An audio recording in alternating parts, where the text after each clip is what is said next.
လူတစ်ယောက်ကိုခမားလွဲနေတယ်လို့ပြောရင်ဘယ်သူမှလက်ခံမှာမဟုတ်ဘူးဒါပေမဲ့လူတစ်ယောက်ကိုဒီလိုလေးလုပ်လိုက်ရင်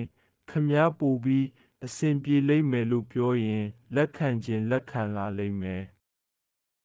ကိုဆိုလိုတဲ့အဓိပ္ပာယ်နဲ့ကိုပြောချင်တဲ့စကားတွေကို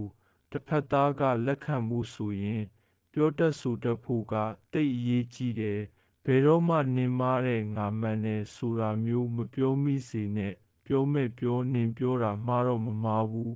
ဒါပေမဲ့ဒီလိုလေးဆိုပို့ပြီးတော့မှန်ဦးမယ်ဆိုတဲ့အပြောမျိုးပြောတတ်အောင်ပြော